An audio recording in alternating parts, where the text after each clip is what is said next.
Oh, the Argyle faithful are a fickle bunch. Last week we were moaning on here that it's all doom and gloom. Fast forward to beating Stockport 7 days later, and you're going to win the league. HPC says Mitchell the star man every game.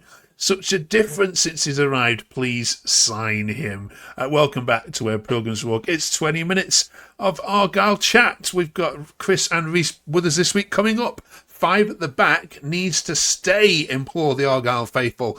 That's made the difference, especially against Stockport. Alex Mitchell, star man, we'll be talking about, of course, and Bali's 150 games up for Argyle. We'll talk about his most significant contributions. Plus, we've got a Luton fan standing by to preview the game this weekend. You're all very welcome. Thank you very much for being with us. Chris and Reece are fresh back from watching. He demolished the playoff. May I remind you, the playoff finalists. Semi-finalists in Stockport. Chris, satisfying win. What was your favourite goal of the 4?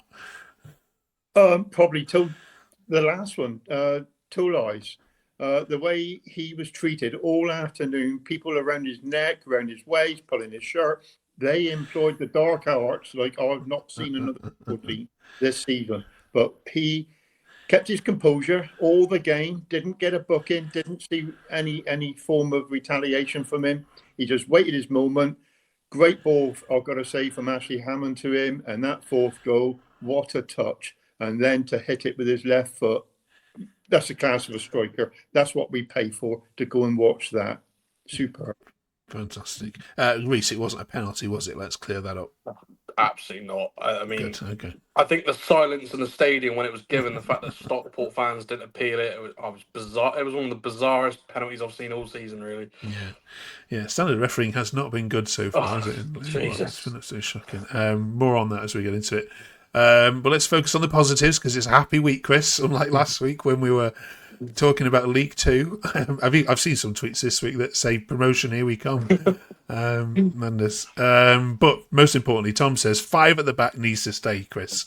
If we can stay consistent, we'll be all right. This league is poor, if that, in relation to Stockport, is a top six team. What about this formation, 5 at the back? You a fan?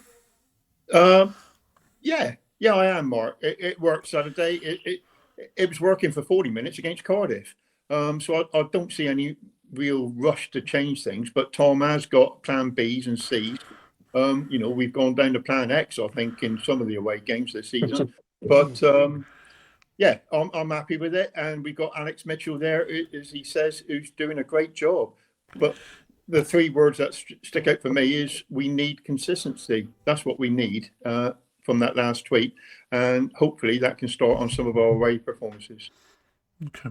Reece, you a fan of 5 at the back? Do you think it's the reason for your upturn in fortunes? I think so. I think for me, whilst Edwards' legs have probably gone, I think you need his head on that team, especially when we have got such a young team at the moment with the injuries we've got.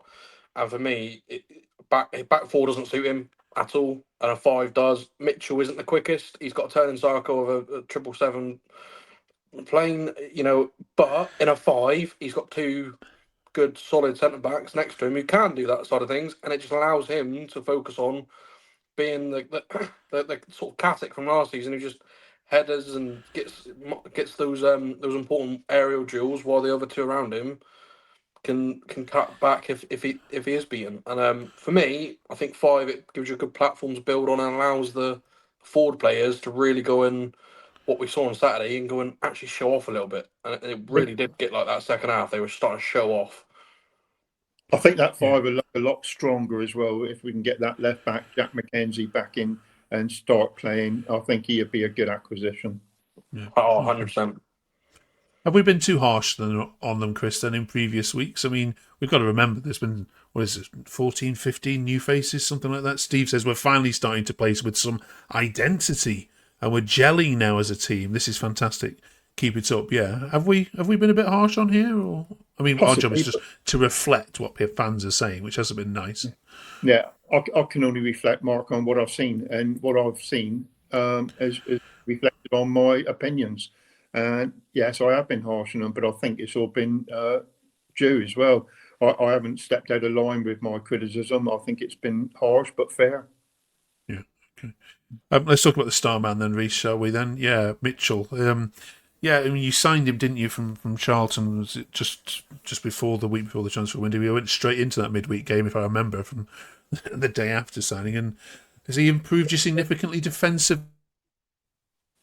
Yeah, I think so. I think you look at the way that the team are now gelling at the back there. I think certainly enough, as we just said, in a five, I think he improves it. I think also this Ross who's come in seems to have a good game against Cheltenham. Right, it was a young Cheltenham side, but I think he'll improve us as well. So yeah, I do like him. He just adds that no nonsense. Don't mess about with it. When early in the season we were loved to mess about with it. Let's put it that way. Let's talk about another player that's been getting some rave reviews. Richard says much better. Ibrahim was immense, Chris. We should have had 5 or 6 today. Need to keep playing 90 minutes. I understand we sat off at 4-1, but keep playing and Stockport would have had nothing. These youngsters have talent. We just need to gel needed. Well done, lads. Yeah, man of the match for you, Chris, Ibrahim? Yeah, 100%, Mark. I said it to my wife at halftime. He's going to get player, man of the match. And deservedly, that's what happened. And he kicked off the second half exactly the same as he finished the first. He was running all over the place. He wanted the ball. And when you see a player of his age wanting that ball and then he's doing good with it, that gives you confidence and that spreads that confidence throughout the team. He was outstanding for me. If he can keep that standard up, we've got some player there. I think what we forget with him is he's 20 years old. Exactly. Yeah. The inconsistency, I think you look at when Randall was that age in League One Championship, the inconsistency we saw with him. 1 week he was absolutely brilliant player. Next week he'd have a shocker. And I think there's a really good player now, and he proved it on Saturday how good of a player he can be. He just needs to see it more often. But that will come with experience, with age, with everything. And he's definitely, as a 20-year-old, he's very gifted, I think. Mm-hmm. Loves the tackle. And he didn't get a yellow card, which was a miracle. Exactly. Loves the tackle. Just quickly on Stockport, they've been predicted to be in the top 6. Chris, did you see anything there of a top 6 side, or? No. I really hope they don't get in the top 6, if I'm honest, because they were like Cardiff were last year. They employed the dark arts throughout that 90 minutes, and if I'm honest, I can't stand teams like that. They were kicking and shoving and pulling it. If they could have scratched, they would have, and they probably did. No, not Stockport, not for me. I don't want to see him in the top half, to be fair. I don't know if you've seen their boss's post-match interview. A bit of a car crash. He's it's getting a little bit toxic between them and their fans, which the boss and his fans, which never seems to end well, really, does it? Yeah, not started well. But yeah, up the table we then climb, and on to Luton we go next this weekend. So, of course, this was a championship fixture this time last season. They didn't manage to beat you in any of the 2 fixtures though last year, Reece. So let's see if that's going to be reversed this season. Let's bring in from Where the Hatters Walk podcast, Mark Crowther. Good evening, Mark. Thank you for joining us. How are you? Chris, hi, Reece. I'm good, thank you. Right then, give us a kind of a quick overview of how Luton have started from your point of view. It's been a bit like these guys, hasn't it? A bit up, bit down. When you've played someone decent, like you've come unstuck against Bradford and other teams. Yeah, just listening to you guys, we had 14 players coming in, 12 going out. Matt's trying to change, get us more dynamic going forward. And admittedly, we've scored 7 against Burton and Barnet, so it's not been high quality. But I think there are signs there that Matt's getting the team and the players with pace that he's been looking for. But yeah, it's been a slow start. It's some of it's been a hard watch, but I think there's shoots of recovery, and now I think the transfer window's shut. You know what you've got. You haven't got to worry about losing players, and you can just work with what you got and see where it takes you. Yeah. I'll take you back to February then of this year, all of you, and of course you headed to Kenilworth Road and you picked up a point there, Chris, and I think I remember talking to you afterwards and saying it should have been 3, and that might have been the difference on the night of you staying up in the end. But hindsight's a wonderful thing. Do you see the gap between you and Luton as have grown since you've dropped down a division or not? I think it has slightly, Mark. Yeah, because obviously, like Luton, they've got 14 odd players. We've got 15, 16, 17 of our players all gone, and we've had to recruit to get them back in. And it's going to take a while to gel. It's going to take a while for the manager to get his comments over and how he wants to play. So, yeah, I think there is a gap, but hopefully we can. It's one of those scenarios where we don't want to get above ourselves, having just won that game at home. As I got to keep telling myself, don't get too down when we lose. But I'll be more happy to go up there, Kenilworth Road, and get a point on Saturday. I've got to say. Yeah, let's see if we can have a look at them, shall we? I mean, from your point of view, Mark, how many of those from that February night are still with us? I mean, I think I remember about that night. It was such a poor game, and if ever there was a game where two teams were looking like relegation material, I think that was the night. It just wasn't a great game, and it transpired that we've both gone down, and I don't think we created anything that night. So I think it sounds like the two sides. I think we'll get a completely different game on Saturday. It sounds like from hearing you talk about your 4-2 win against Stockport that it's going to be an expansive game, and there's a lot of pacey players on both sides. So I'm hoping for a more of a entertaining game. But yeah, very, very few from that February night. You'll see from us, maybe a couple, Jordan Clark, but yeah, not very many. Tom Cleverley obviously is returning as an ex-Watford manager. Mark, is he going to get a nice warm reception from the Luton faithful? Well, his last comment when he came with Watford last season was, "We're coming here to win, to send them down." We don't forget these sort of comments. So I'm sure he'll get shall we say a lively welcome. Reece, would you stick with the same starting 11 or the finishing 11 against that Stockport game? Then any changes you'd make?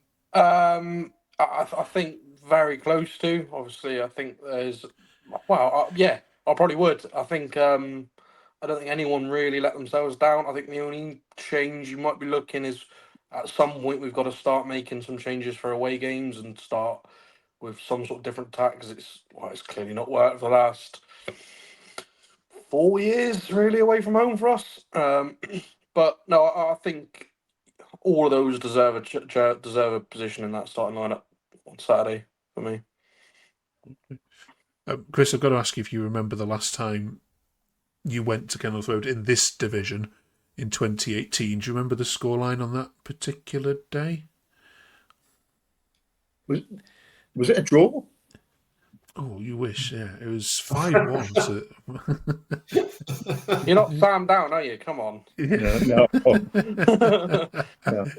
It was 5-1 to Luton in 20. I know we had a great goal allowed last time that we went up there in February. That was, but we won't discuss that. Given offside. Yeah.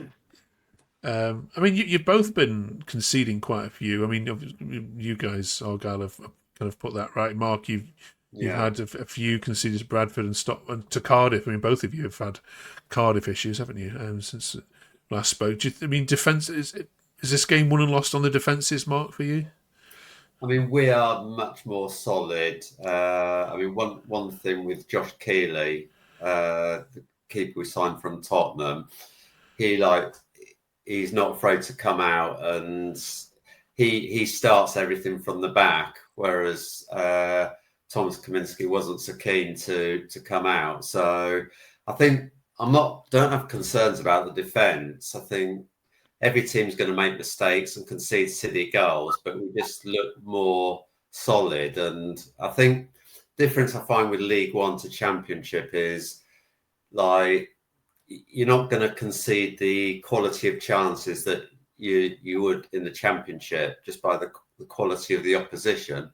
So I think the emphasis is more on going forward, and if you concede, you concede. But I think the team we're going to put out is definitely more attack minded and just use the pace that we've got. So yeah, I'm not too concerned about the defence. We've always got a mistake in us, but hasn't every team. Okay. Oh, we know about it. Don't worry. You got your ticket for this one, Chris? Yeah. So something I'd like to ask Mark, the other Mark. Yeah. How did Ben Peppel fare for you? Because he's not exactly struck the world a lot down here, so he struggled. Was he any good for yourselves? No, I mean, he wasn't really given a run in the side. He came to us. I'm not sure where he came to us from, but I think in the Championship, you didn't have the luxury of the Virtue Trophy, and obviously at the time we were losing a lot last season, so he was never going to get in. I mean, bear in mind we had the injuries up front last year, and he wasn't getting in when Carlton Morris was playing on one leg. So yeah, I mean, we didn't see enough of him. I believe he did score quite a few goals. Was it for Southend or for somebody? So I think he's a player that probably need a lot of game time just to get up and running. And really sorry to hear that he was getting online abuse, because it's not called for anyone. So, but yeah, I'm not sure what his level is. If I'm being honest, whether his level's League 2, League 1. But yeah, he didn't really get a chance with us. Just a quick one more on that online abuse. Apparently, it was reported and found out that allegedly it's come from Turkey, of all places. It was a bot account, and hopefully they've got whoever done it, but it wasn't a Plymouth Argyle supporter.